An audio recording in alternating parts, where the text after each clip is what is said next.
Us for tonight's town hall. We'll be focused tonight on schools, our kids, and learning in the COVID-19 era. As a mom, I know I have a lot of questions about distance learning, what I can do to help my kids, and what can we expect for the next school year. Really happy to be joined by three incredible panelists today who are going to help to answer some of my questions and many of your questions as well. We are joined by our State Superintendent of Public Instruction, Mr. Tony Thurmond. Thank you, Superintendent, for joining us. Thank you, Assemblyman. And we are also joined by Susan Stokes, who is a second grade teacher at Newport Coast Elementary and the Teacher of the Year at the Newport Mesa School District. Thank you so much, Ms. Stokes, for being here. We're also joined by Archana Jain, an engineering teacher at Irvine High School, the 2018 IUSD Teacher of the Year, and the 2019 Orange County Teacher of the Year. Thank you both for being here and for all that you do for our kids in our community. Thanks for having us. Hello. So let's start with distance learning. I was just talking to my kids before I jumped on the call, and I think we'd counted that it's week number 9 of learning from home. So Superintendent, we'll start with you. What are schools supposed to be offering to our kids and our parents? What's going well, and where are there still challenges? Thank you, Assembly Member. And a thank you to all of our educators for all these weeks of distance learning. This was not easy, and it has bumps at times, but the system moved as a whole, serving 6.2 million students. Our system moved into distance learning almost overnight. And for many, that meant that there was no training, there was no time to even get a packet together, there was no time to ensure who had access to a laptop and who had internet at home. And so at times this has been very difficult. But what has remained constant has been great educators ensuring that our students are getting access to great education through remote and distance learning. And so I'm grateful to our educators and to the resilience of our educators and our parents and our students. We know this has been hard on parents and families because they tell me, they get me on social media, they tell me in the grocery store, they tell me any way that they can get my attention that this has been hard. And this has been sort of the unimaginable, but I'm grateful to parents who've been standing in the gaps and partnering with educators to make sure that students are getting access to learning. And so we will continue to finish out this school year. And we know that we have to then take a break, give our educators a chance to have a break for addressing fatigue. They've been working so hard. Start planning, using the summer to start planning for what the next school year will look like and how we will reopen during the fall. I'm happy to say more about that, but I just wanted to say that we're grateful to educators and parents and students for all that they're doing and have been doing to make the distance learning work. And so Ms. Jain and Ms. Stokes, what are some of the things, some of the strategies that you see working well in your own classrooms and in the classrooms of some of your colleagues? I think our school, the teachers all work really closely together. The district, the Newport Mesa Unified School District, TOSAs at the district office have come up with a district template that we're able to be consistent and assign the same chapter in language arts and assign the same chapters in math, and also have a comprehensive PE program, and our science teachers are popping on. So that has really helped us be organized and keep the kids stable and organized. And I think similarly, we've got a lot of us working together. We're meeting every week to just touch base with teachers to see who's where, what type of supports they need. We've all modified curriculum big time just to make sure that trying not to overwhelm students with things that, because they don't realize that classwork and homework might have been different, or other, instructional strategies are different when you're at home versus at school. So I think we've all been amazing when you see how much everyone has just gone and modified curriculum, reached out to resources or professional learning communities across the state, across the county, across the district, wherever we can to find better resources. So I think that's been a big plus for us as well. I know we have got teachers all across the state and definitely right here in my community that really are going above and beyond to ensure that our kids have what they need during this time. But I've got a couple questions online for you, Superintendent. So I'm finding there isn't enough teacher to student virtual interaction. And in some cases, there is no direct instruction happening for my kids. What sorts of strategies are being implemented to address this problem? Thank you, Assembly Member, and thanks for the question. I hear this quite a bit, and it varies. It's interesting. The variation sometimes is from classroom to classroom, even within the same school district. Sometimes it has a lot to do with the comfort level of who's leading and the needs of the classroom. I hear some teachers who tell me they can't wait to see their students on a Zoom or on a web call because they miss seeing their students. And some teachers tell me that their students are already waiting before the Zoom call is supposed to start because they miss their teachers. Like you would expect in any sector, there are different levels of comfort in using, online tools to deliver education. And so in some cases, some have decided not to hold regular Zoom classes, but to provide access to information that's on a website where students log in, get the assignment, get it completed by a certain amount of time. And so, I think we all would admit that there's a benefit to that interaction and that engagement, and so that students have time to have questions. This is new for all of us. This happened overnight. This literally happened overnight. And so I think it's raising new questions for all of us about training. Some districts actually waited 2 or 3 weeks before they provided any distance learning to start training teachers, to provide professional development, to make sure that students have devices. Others launched right away. And so there's probably been some bumps along the way. And a lot of us are getting familiar and comfortable with how all this works. I have often asked my teenage daughters to help me with tech support for the many Zoom calls that I'm doing. And so we're learning from our students. I do think that in spite of any differences, it does feel uneven sometimes in the amount of work that students receive. But I want to assure parents that our educators really are on top of this and really have a great way of helping our students. And yes, there can be some learning gaps. There's no question of that. We had an achievement gap before all of this started. And one of my task forces is focused on how do we close the learning gaps that many of our students will experience. But what I'm confident in is that we have great teachers who, when school starts again in the fall, they will assess where students are entering.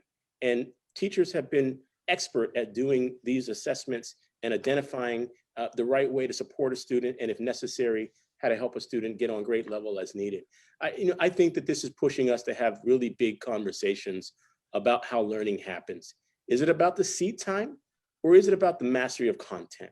Is it about students being able to show that they can apply the work? Now, I know that sounds probably a little crazy when we've been used to it being in a certain way. And all I'm saying is that I would encourage parents and students to just do the best that you can. I would encourage teachers and educators to do the best that you can. And let us keep having these conversations about how we create uniformity and consistency across districts. And let's just make sure that our students are safe and learning. And I believe that we're going to be heading in the right direction as we go forward. And so to our teachers, just very briefly, I would love to understand kind of how you structure your day and week with your students, and kind of your perspective on how important that instruction time, even if it's virtual, is in this moment. I think the kids are craving some level of connectivity, but there's also a balance between how much, because they do feel that screen time fatigue at some point that, and I felt it too, if I've been on one after another, and then a school one, and then a personal one, it gets exhausting. So, I tend to run one a week with each class and as a whole, so that we can go over instructions. Mine's a project-based class, and I've got projects that way it helps us to have a longer range project where I've modified them so the kids do things from what you've got at home now, not what you had at school. And then I'll do individual. I just had an individual Zoom parent-student conference today. I've had other ones with students who might not be engaging and just trying to find out what's going on and how can I help you. And so I'll do individual appointments if they would like to get, a little bit more feedback, or if they're still a little confused on what's happening. When I really have something in depth, I'll video the Zoom, I'll record it, and then I'll post that in our Canvas page, which is where all my instruction is. So any student who needs to revisit or couldn't attend the session can go check on the video and see what I've put in there for them. Since I'm an elementary school teacher and I'm in a self-contained classroom, I meet with my kids every day for 2 hours. First, I present the information, I send out a weekly schedule and the focus wall for language arts. I make assignments, and then we'll do the core work. And then Monday, Tuesday, and Wednesday, I do reading groups with groups of 6 or 7 kids for 15 minutes. So I'm meeting with them in small groups. And I kind of put them all in groups with their friends rather than by ability. That way they have a chance to interact with each other. And that has been just a really nice thing. And on Friday, we meet with our 5th grade buddies, or I have special guests come in, like I've got the guitar musician coming tomorrow, and we just plan some field trips so the kids feel, you know, like it's not just all screen time, because there is a certain amount of Zoom fatigue with what the way we're delivering the instruction right now. Because I know some parents have asked, should we have some kind of minimum threshold for instruction in terms of amount of time that teachers are live on a screen with their kids? Superintendent, is that something you've thought about? Is that a viable solution? I get asked the question all the time, and I understand the nature of the question, and I'll be honest, as a parent, when I see different level of instruction between my own 2 children, there are times when I've asked the question, is this really working? And then I have to stop and back myself up and remember, it's not about the seat time. It's not about the number of minutes. It's not about the number of screen time. Our 2 teachers of the year have just said that there's a balance between face time that a student might get and a balance between working on independent projects. Now, that's a little different for much younger students who might need more support. And so, the reality is that in our state, the way schools make decisions, the state board of education might put out some guidelines about what's considered standards, but ultimately local school districts make decisions about the curriculum that they use and the textbooks that they use. And so I'm not sure that someone legislating from the state capitol a decision about how many minutes every student should get, how much screen time every student should get, I worry that actually might underestimate the importance of individual needs of our students. And again, I just want to commend our teachers and their ability, even with a large class size, their ability to really gauge the different needs of their students and to work with them. I always say this: computers are so important, and so many of our kids don't have them, and we're working to close that digital divide. But a computer cannot replace a great teacher. It is a tool to connect our kids to great teachers. And at the end of the day, it's our educators who make assessments about where students enter and where they need to support and how to balance the whole cohort, the whole classroom. And so I know this is really different. It's different from everything that we've ever known. I think that we're going to have to, because of the pandemic now, we're forced to start having conversations about how we measure learning. And that's going to look different from everything that we've known. And school districts are literally telling us that there are students who have not checked in at all. They cannot communicate with them because their families are either moving, struggling to address basic needs. They don't have the proper equipment and tools. And so we have to be mindful about how we take attendance. We have to be mindful about how we assign educational goals. And our school districts have been so flexible and so nimble and moving so quickly to make sure that we don't just do things that look like one-size-fits-all policies that ultimately hurt our students. Now, there are places where we can, improve, and we're going to continue to do that, and we're going to continue to provide guidance to support our school districts. But I think we're moving in a different direction, where we're focusing more on how students learn, not how many minutes they have had, but how they learn, how we measure that learning, and how we support their ability to show us that they've actually can apply what they've learned. These are the things that we've been saying are important: critical thinking, application of what they've learned. The pandemic is forcing us now to take another step in how we put that in action. That's interesting. So, you talked about kind of viewing this through the lens of kind of what opportunities are being created. And actually, one of our questions was kind of along a similar vein, which is how can these technology classroom changes of distance learning also be used to prepare students for the jobs of the future? Ms. Jane or Ms. Stokes, do you want to take that? Yeah, I've seen a lot of flexibility is a big thing, just Mhm. dealing with things are not working, and communication skills have been amazing. How does a student learn to communicate? You know, they can send me like a quick little question on an email and I don't get what they're asking, and we go back and forth, and they start to learn how to ask effective questions. They learn, we're going to be doing, I mean, we're doing this now. We've done it in other industries, that you do have Zoom meetings, you do have, or WebEx meetings. How do you conduct yourself in one of those meetings with professionals across the world? And just a lot of the critical thinking of problem solving with all of these things that are happening. How do I do what I need to do if it isn't working correctly? How do I communicate Mhm. my issue?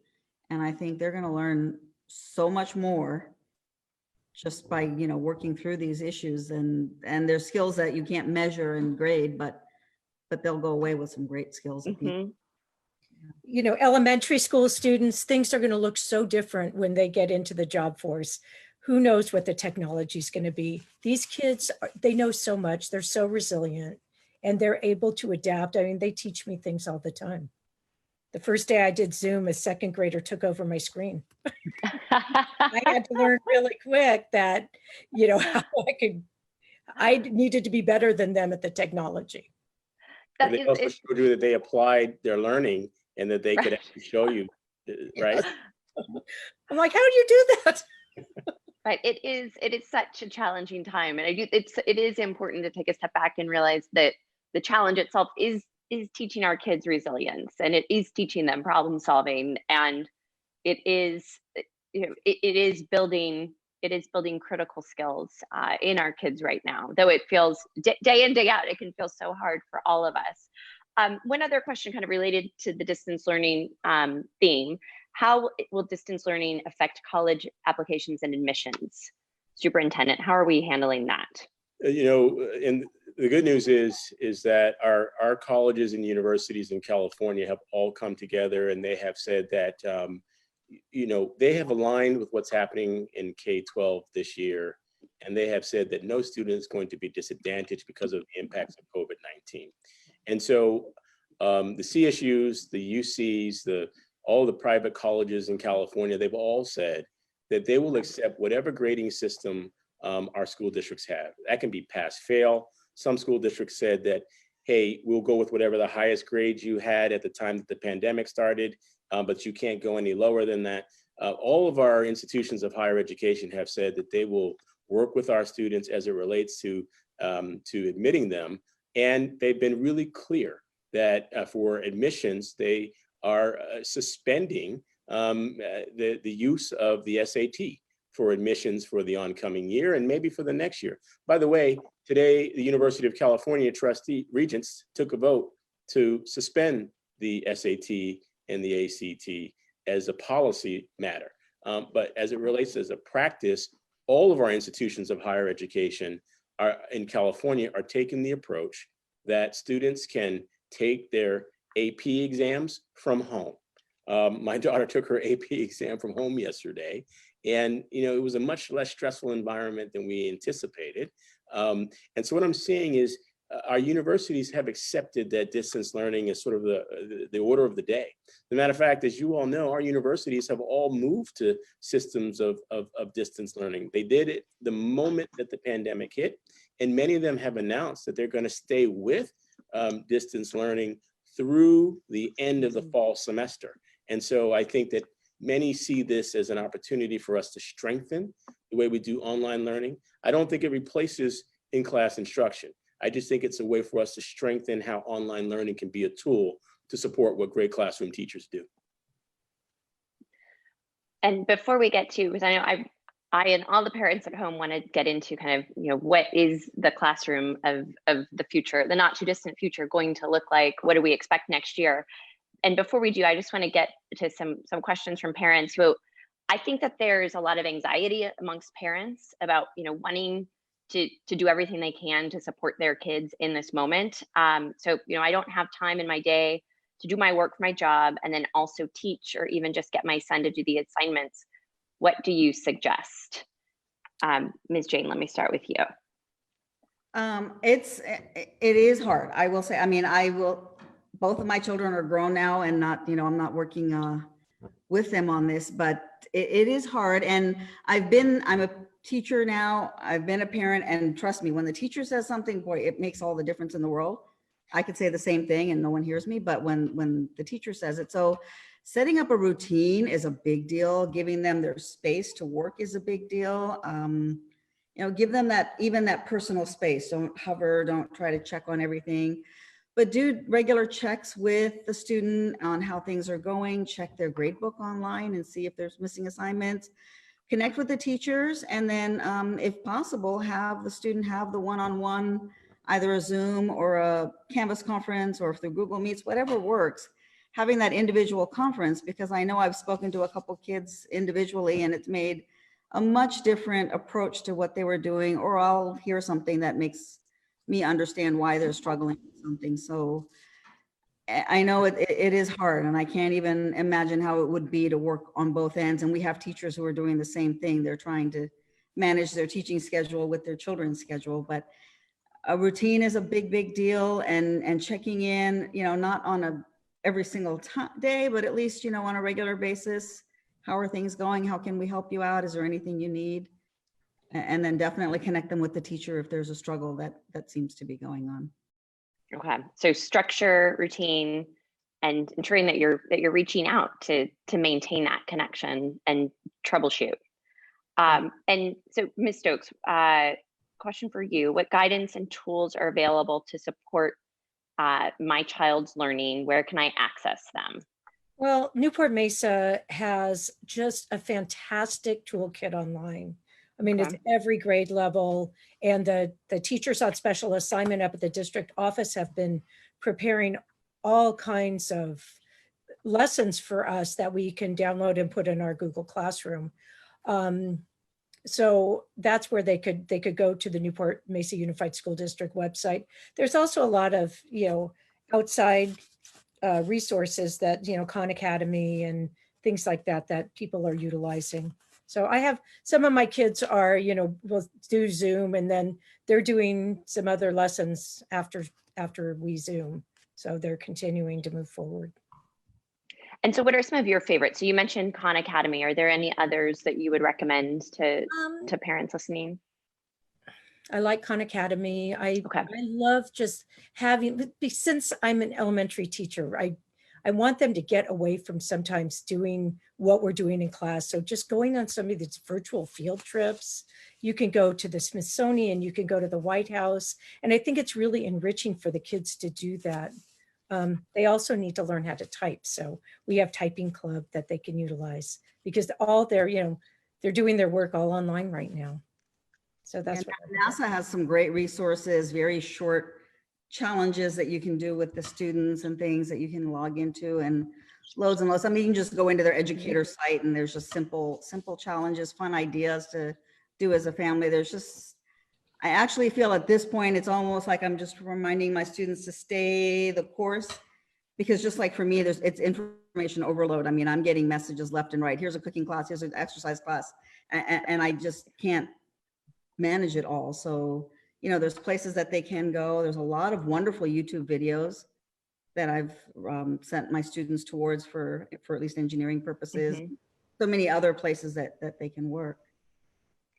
Well, and Ms. Stokes, as you just mentioned, now everything's online, everything's digital. We've all talked about how sometimes it's important to take our kids off the screens. So what can we do with our whole classroom being online? Like, what can we do to get our kids off their screens and inspire, more movement, more, artistic expression, more of those sorts of experiences? I know this is online, but Go Noodle is a really fun program where the kids can get on, and it's funny to watch them in gallery view because they're all doing the exercises, but we're living such a beautiful place for them to get out and go hiking up a Crystal Cove, or to go out on a walk, or learn how to cook and do something with their family. And I just think it's so important for us to have time to work at school and work at home, but you need a break and you need to spend time with your family. So just having a schedule, maybe knock off at a certain time. So, when I hear parents say, we were on the computer till 9 o'clock last night, that's not good for the kids. They need to have it's hard for me even working at home because I don't feel like I have that break between school and home. And I was constantly working the first couple of weeks, but it's really important for your own mental health to break away, go sit outside, go on a walk. As simple as that. Definitely. And then Yes. I will tell you, I have polled my teenagers in my classes, and these are teenagers who usually are afraid of what others are going to think. But I've done polls, and one of my questions was, what is one real positive thing from this time? And what is a challenge that you're having? And I would say at least 90% of the kids came back with, I get to spend time with my family, That's which great. when you're talking about high school kids, sometimes that's not, you know, I got to spend more time with my sibling. We've been cooking things. My mom's never made this from scratch. My dad's never made bread. And now we're making dumplings at home and we're eating together. And they've all said that that was one of the best things that has come out of this, and to remind them of that. And I think it's your own attitude too. It's just reminding the kids that there's good in here, as opposed to it's an awful thing that's happening to us, because it's happening to everybody. So, you know, yes. And just as you said, it's staying focused on the positive, and also kind of cherishing those little precious moments. And as our world has kind of, you know, gotten smaller and gotten narrower, we have more time to do things that we maybe didn't do, whether you're a parent or a child. And that's, I think, such an important perspective. Okay, so we said we've been distance learning for 9 weeks.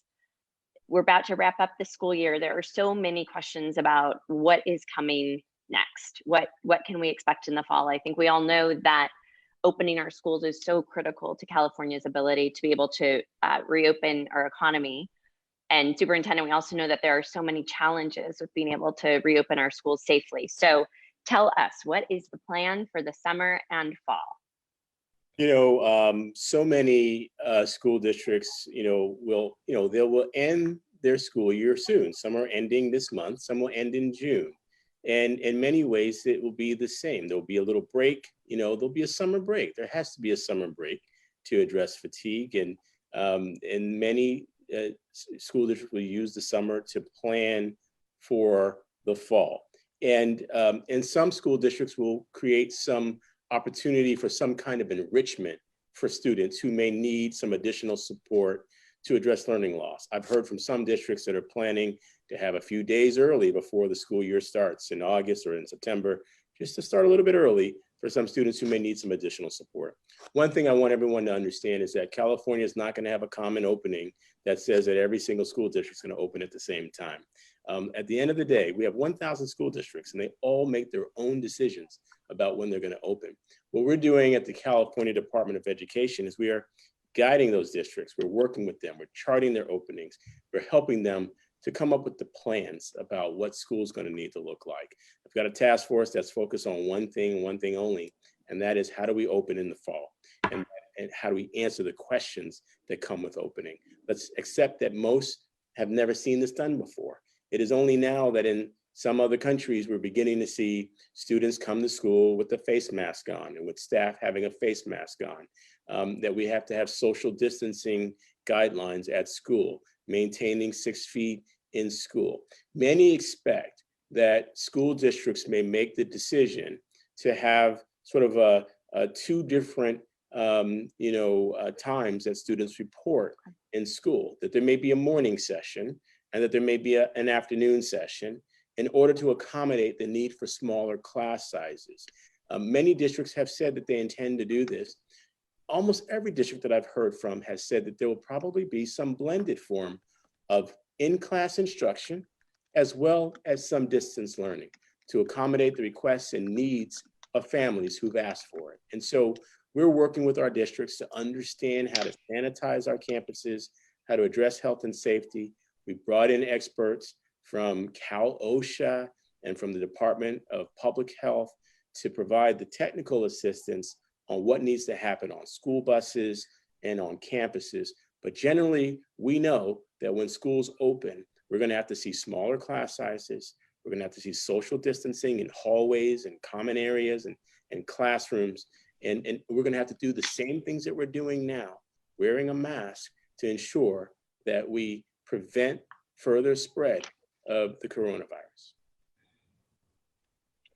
And so you mentioned a couple of things there. So you said that, and I know you and the governor have said this before, that the State Department of Ed is going to be providing guidance, and then our individual school districts are going to be making those decisions about, you know, how to roll out that guidance in their communities. We've got a question from the president of the Newport Mesa Federation of Teachers about the criteria recommended by CDE and the governor to reopen our schools. How do they relate to local school districts' decision-making process? So it's my understanding is that CDE is planning to release those guidelines imminently.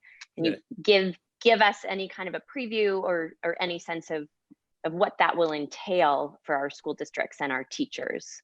Thank you. And to the president from the Teachers Association, I would say that most school districts are already making plans for what the school year needs to look like. And that's why today we hosted a Zoom call, imagine this, for 1,000 school districts, because we wanted to compare notes. We don't want our guidance to fall short of what our local districts need. And so today we did a sharing of notes between what districts are planning and the guidance that we are working on. Now, some of it is very, very technical, as much to the degree of what ingredients need to be used to, you know, wash down a desk or surfaces at the school. We want to make sure that safety and health and science are paramount and our foremost approach to how to do this. We're not going to ask anybody to open a school if we can't do it safely. And so our guidance will be out imminently, but we're already providing previews every single week so that districts know what we're learning. Our guidance is actually being shaped by practitioners. We've invited classroom teachers, classified staff, principals, superintendents, representatives of teacher unions and classified unions and educational administrator associations to all come together to address the issues of health and safety, how we will arrange personnel and our students, and then the fiscal implications. We know that our schools cannot do this with cuts. There are going to be new expenses to doing this. And I'm grateful to the Assembly member and to our legislature for all that you're doing to ensure that we get the resources that our schools need. One, you started this on March 13th with the governor's executive order by giving us SB 117 to help pay for personal protective equipment, masks and hand sanitizer, and the kinds of things that our schools need. And so right now, the legislature is vetting the governor's mid-year revision in his budget to really fine tune the conversations about how school's gonna open. What we need more than anything is we need action from the federal government. We need the federal government to come forward and to provide the kind of support that's being requested that will ensure that there will be no cuts to our schools. Short of that happening, we know that a lot of the folks in the legislature are already talking about revenue measures that will give our schools the resources that they need to have the resources without making any cuts. And we're in it for the long haul. We'll keep working with all of our school districts on how their plans unfold so that we can have a safe opening in the fall. Right. I think we all know that to make this work, we're going to need smaller class sizes for social distancing. We're going to need extra staff for daily cleaning. We're going to need PPE. The list kind of goes on and on. And I think we all recognize that that's not realistic in a world with, you know, a smaller budget. So certainly a lot to grapple with at the state level, and a lot for our local school districts and local teachers to grapple with as well. So you mentioned, and I know you've mentioned this before, kind of this possibility of staggered schedules. So what is that in practical terms for me as a parent and for working parents all over the state? Is that, you know, 2 days a week, 3 days a week, 5 mornings a week? How are you thinking about that? And then I'd love our teachers to weigh in terms of how you're thinking about that and how that might work. Sure. I'll share what some districts have said, and I don't want to get anybody alarmed if they think that this is the way it's going to be, because ultimately your local district will be making these decisions. But many districts are thinking about, some districts are thinking about having instruction a few days a week and then having a morning shift and then having an afternoon shift for students. Okay. Other districts are approaching it in a different way. In order to keep the numbers small, they're going to ask a group of students to report on Mondays and Wednesdays, and then another group might report on Tuesdays and Thursdays, And then there might be Friday, which might be a distance learning day. Many districts have said that they may want to keep at least one day of distance learning to kind of keep that practice effective for our students. And so, it's going to look different, but, we know that it's likely to be some variation of a morning and afternoon shift on a given day, or students being asked to report, 2 days and then a distance learning day, and then having, alternating sessions in those ways. The same for students who travel by bus. That's a place where we might see staggered start times in a very significant way, because if you're on a bus, you have to maintain 6 feet of distance. And so that will mean that school districts that operate transportation may have to create staggered reporting times for our students about when they actually report, and then school will resume. And so we believe that in the next week or two, school districts will be announcing more of their intentions around how their schedules are going to look. They're working on it as we speak. But this is just a preview of the things that we've heard from districts about how the schedule might look. Okay. And what are your thoughts, Ms. Jane and Ms. Stokes, in terms of staggered schedules? I think about the group A would come Monday, Tuesday. Wednesday, we could be off to make sure everything's sanitized. And then group B come Thursday, Friday. That way we'd have time to make sure the room was clean. That I originally thought we could do a Monday, Wednesday, and a Tuesday, Thursday, but that would mean a lot more cleaning. So that was just one of the things that our teachers have talked about. Got it. Yeah, and I think it also depends on grade level also. That makes a difference. Our high schools here are on block schedule. So depending on how each of the schools manages their blocks, I normally see my students every other day as is. And so I think it's going to be, how do we juggle the schedule so that I don't really see them just once a week, as opposed to seeing them at least twice a week. So that might mean changing the actual block schedules. High school campuses, they get big, and there isn't a whole lot of distance when you're out there and you're going in the wrong way when the bell rang and you're trying to get out of the building. It's difficult. So I know there's going to have to be a lot of that conversation in terms of how do you reduce the number of students, even if you take a 1,900, 1,800, 2,400 student school and cut it down in half. That's still a large number of students on a campus. So I know that's between the cleaning and social distancing, that's going to be a big challenge that needs to be addressed. Well, and I've gotten a couple questions both tonight and then also from some friends about whether or not we're thinking about kind of the possibility of like a choose your own adventure for the next fall. So where we could actually get parental input and choice into, so the parents that want their kids to go to school in person, their kids would be in person. There could potentially be another group who their kids are learning online. Could we allow parents to choose between in-person and study at home? This would reduce class size for those who want to go and honor those who are not comfortable sending their kids right now. Is that something you're exploring? Is that something we think has any feasibility? Like most things, parents are always sort of ahead of us and always innovating. And I say that to say that parents have already been expressing to various school districts their desire to have a distance learning option. And so just about every school district that I've heard from has said that they intend to be offering a distance learning option. Okay, interesting.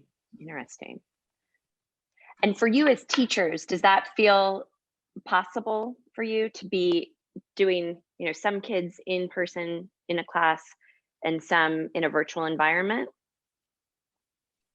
It's challenging, I will say that, just because of the nature of the way what I have in the classroom and what I can provide for my students versus what they might have at home. But I mean, we've adapted greatly. So I would hope that we'd have enough lead time to really go through and understand what is needed and expected so that we can make sure that both groups of students have the same level of learning and they do get the same level of instruction, because for me, that would be paramount. Is not just to have you don't want the student who can't come in to fall behind or Right. really Right.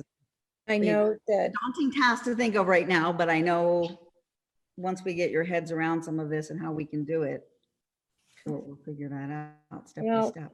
I know my sister teaches at a private high school, and they are going to do 360 cameras. So the kids who did want to stay home could access the same curriculum as the kids that came to school. And we had a lot of kids at our school that had some health issues that really should not be exposed to other kids. So I'm sure there's quite a few parents that are interested in keeping their children home until there's some kind of vaccine. Mhm. Mhm. I'm learning a lot from the teachers. That's why they're both Teachers of the Year winners.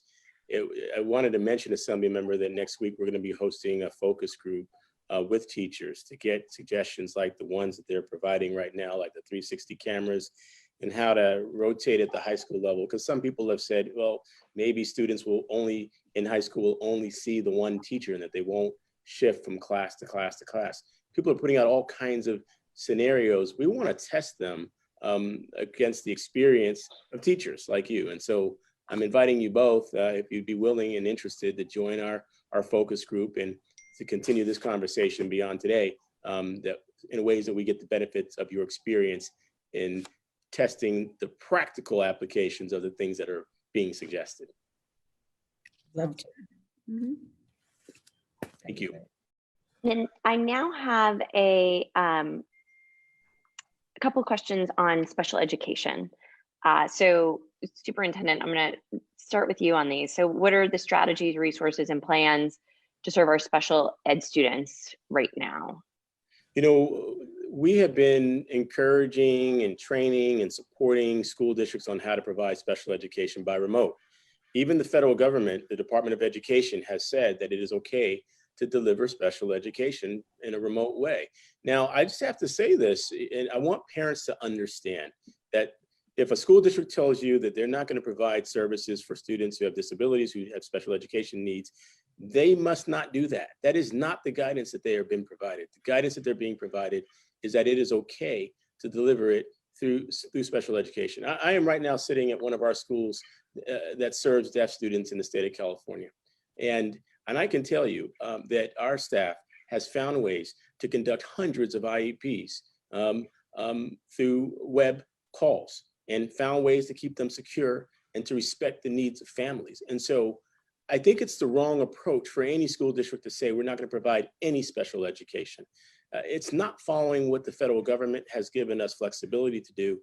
And it's not really the way that we should be approaching our students. I am grateful to our special educators who've been on our webinars every week.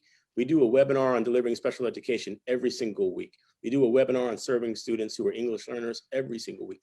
And the feedback that we have gotten is that we are able to create secure connections to support students, that they can have their IEPs done, that they can work closely with their educators and their one-on-one aides and their speech pathologists, that there are ways for them to continue to get those supports. There are certainly challenges in how that gets implemented, and we have to find ways to work around those challenges. But to any parent right now who's been told that you're not going to get any services in special education, we want you to know that it is your right to have that for your child. And if you think that we can be helpful, we would like you to contact us. You should contact your county office of education, your school district, but you can always contact the California Department of Education if you feel that you're not getting the support that you need as it relates to serving students with disabilities. Well, and it sounds like in this arena as well, there are some teachers and some districts that have been really innovative and really thoughtful and creative about the way that they're delivering services. It does feel like it's kind of an opportunity to highlight those best practices, because I think, you know, all our school districts, our parents, our teachers are dealing with so much right now. I think it's easy to be overwhelmed. I think that, you know, anything we can do to push out best practices and some of these insights, I think is so powerful. So thank you for sharing that, and also for sharing the fact that you are fighting for our special ed students and fighting for their parents as well. And are there things that, you know, so how can I've got a parent with special needs, what can I do right now to help my kids? Are there specific resources that are available for parents who have children who have been in special ed or who may have special educational needs? Anything that you would highlight, Superintendent, or either of our teachers are aware of to highlight for parents? We do have a number of resources on the California Department of Education webpage, and I would encourage family members to visit that. I would also encourage to always start at your local district, because your local district will have information on the webpage about specific programs and offerings that are being made available. But anytime someone wants to visit the California Department of Education website, please do so. Send us an email at covid19@cde.ca.gov, and we'll do our best to connect. I would agree with the many resources that our Teachers of the Year awardees have talked about. Khan Academy. At the end of the day, I want to remind folks that our students are always learning. There's never a time when our students aren't learning. And I know that this shift has been very, very difficult on everyone, on our students, on our families, on our educational systems. But our students are always learning. And I believe it was Ms. Stokes who talked about the importance of getting our kids out and taking a walk. And I think it was Ms. Jane who said that sometimes our parents have to go a little easier on themselves and give themselves a break. And we support that. We are dealing with the pandemic, a worldwide incident that has halted things as we know it. And it is okay for parents to do their best. It is absolutely okay. And when you take that walk with your students, enjoy that walk. And I have heard this as well. I believe it was Ms. Stokes who said it. Parents who've talked about having a regular schedule now where they're able to spend more time with their family, that they're able to sit down to have dinner together, that they're having movie night together.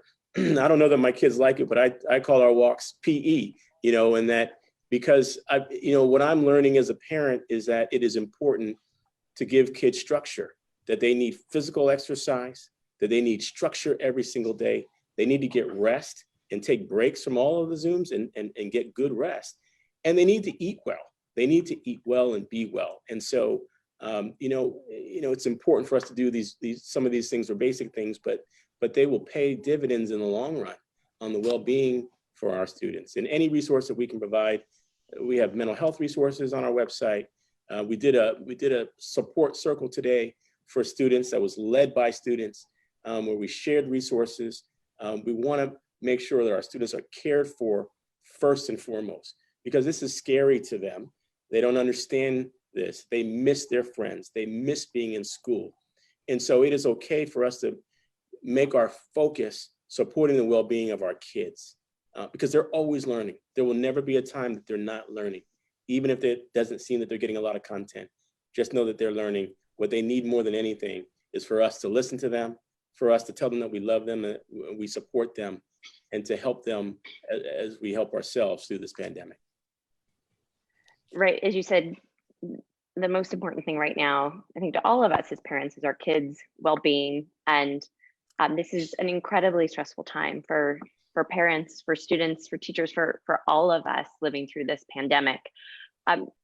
Ms. Jane and Ms. Stokes, what are some resources that you would point our parents to for support right now in just maintaining sort of mental health and balance and overall wellness?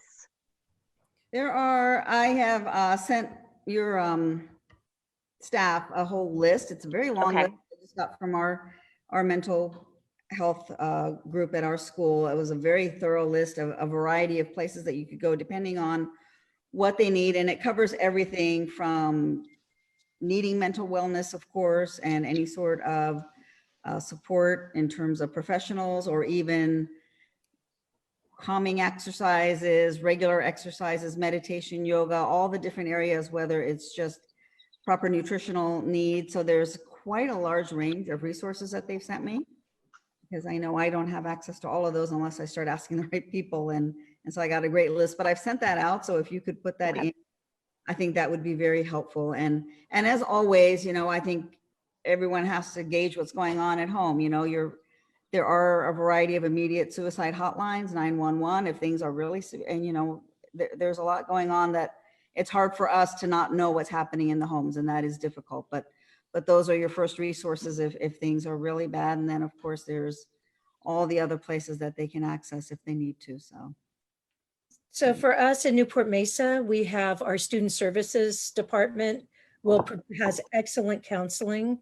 And I recently was enrolled in the mindfulness practice program at the Orange County Department of Ed.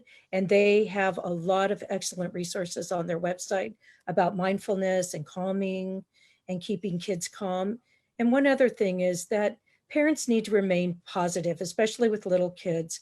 Kids hear everything you're saying. You know, kids get scared and they know what's going on. So just trying to keep adult conversations between adults and realizing that your kids are hearing what you're saying.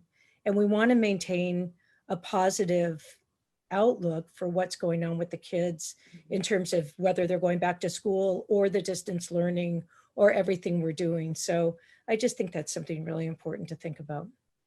That is so important. So important. I think our kids pick up so many cues from us as parents, right? And it's, you know, glass is half full or the glass is half empty. And a lot of that is a choice, even in the midst of a crisis like this. So that's so powerful.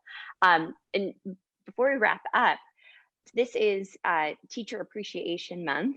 So to our teachers on the call today, so first of all, we appreciate you and we know your students do too. What are some things that parents can do to support their teachers throughout this period? For me, the most important thing that the parents can do, number one, the kids need to be on a schedule. They need to be dressed when they come to school. Please don't come in your pajamas. I mean, this is school.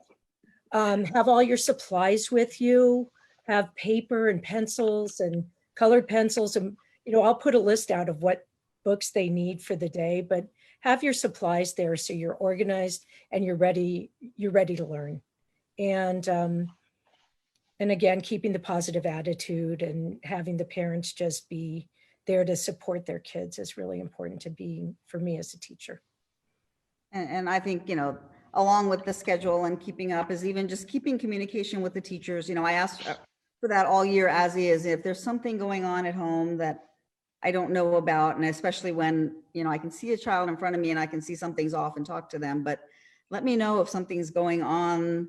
You don't have to get into details, but, you know, we've got some serious things going on, which is why my kid's not submitting assignments or he or she hasn't been getting on any of your Zoom conferences. At least it helps me know how to support. And I've gotten great, you know, messages from students sometimes, just quick and simple. Hey, I'm really sorry I wasn't there, or I know I've dropped off the last week and I'm just having issues. And then I can guide them with where do you need to go with this and who do you need some help from. And it's important. You don't have to get into details, and we keep it confidential, of course. So just help us know if there's something happening that's students learning. Yes, so communication, that's so important. And Ms. Stokes, you said no pajamas. We've been having like the ongoing pajama debate in my house. So I'm gonna have to tell my 11 and 13-year-old, put on some shorts, no pajamas. Some clothes. At least if they're wearing pajamas, they should have an appropriate top on. If they're zooming from waist up, I think all of America right now, we hear people talk about zooming in their pajamas, but they're wearing a shirt and a tie or whatever. Right. Is Okay. And so at least the top has to be good. I will say my yoga pants have been my best friend throughout this time, but at least up top. That's right. So yeah, so pull it together for what the teacher can see. All right, that is good. So before we go, just I'll turn it over first to you as superintendent, and then come back to our teachers for just any closing remarks or parting thoughts that you'd share with the parents listening at home. Assembly member, thank you for putting this on. You're a great moderator. I think this conversation has been highly enlightening and engaging. I've been taking notes and learning from all of you and from the teachers that you have on and from your parents that you represent. And they have a great assembly member in you. So thank you for leading during this time. What I've learned is that people really need information right now. And it's hard to understand what we're going through. It's been 100 years since the last major incident, since the pandemic took place in the Spanish flu. And so for most of us, we've not experienced anything like this in our lifetime. and being able to get information from our leaders really does help us to feel connected. It really gives us a way to continue to maintain and to manage. And these are tough times, but we're going to make it. We're going to make it together, and we're going to do more together. And so we will rise to that challenge. California is rising to the challenge of ensuring that in spite of the difficulties of dealing with the pandemic, that our kids get a great education. And I would just say thank you, as you noted, that it is Teacher Appreciation Month, and just ask us all to say thank you to our teachers and our educators. I've been on so many Zooms where educators tell me that they've never heard anyone say thank you. And if we haven't said it before, this is certainly a good time for us to do it. Thank you, Ms. Jane, and thank you, Ms. Stokes, and thank you to the hundreds of thousands of teachers in our state who do great things for our kids every single day. All of you stay safe and be well. Thank you, Superintendent, and thank you for your leadership in this crisis. Thank you. Ms. Stokes. You know, I am so excited to see my kids every day on Zoom. I got on 15 minutes early and they're all getting on because they just want the connection. So they like to hear I read aloud to them every day. And when I take roll, I just make sure to see each one of them, make sure they look okay and they're doing okay. And it's really important. We're an important part of their life and they're an important part of our lives too. So thank you. Thank you, Ms. Jane. Yeah, thank you for having me on. And I will say realize that our students are so resilient, and I've seen creativity galore right now that I could never see. I've asked for projects that are done with things out of the house. And if you need to look it up, but if you look up Rube Goldberg machines, they're those really complicated machines you make to do a simple task like turn off your alarm, and it'll go through dominoes and cars. And I had my kids do that last week, and I'm looking at the things they made. They're 2 stories and coming down from the downstairs out to the backyard. And it's incredible. They're all doing this and having fun, and it's bringing their family in with it. And you know, let that be that reminder that enjoy what you can with this. And everyone is experiencing this. I mean, this is my first pandemic too. And everyone's unsure about a lot of stuff that's happening, but go ahead and let some of that creativity come out. We're doing that ourselves at home, and it's kind of a whole different way to engage. And there's skills that you're going to learn here that, you know, if a student can go out and now has time to learn how to cook and eat nutritious meals, or look in the refrigerator and deal with what's in the fridge, because we can't just run over to Ralph's because we're out of one little item, you know, that's really great to see how simple activities like that, but they're life skills, they're critical life skills that they will need always, and how to manage what you've got in the home. And I think, you know, have fun with it. And the kids are creative. I miss them. I absolutely miss being in the classroom. And I am looking forward to hopefully the time that we can be back in the room again and see each other face to face. I know we're all looking forward to that so much. Thank you both for being here. Thank you, Superintendent, for joining us. To our teachers, I think that for parents all over the world, this time has revealed just how hard your job is, just how much we value you and how important you are to our kids and our community. So thank you. And the moms and dads and grandpas and grandmas at home, I think, you know, to paraphrase some of what we've heard tonight, this is a hard time.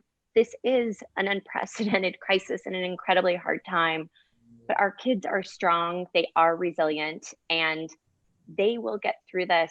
And the superintendent said, we will get through this together. So thank you. Good night. Be well, stay safe, and stay strong. Thank you. Thank you.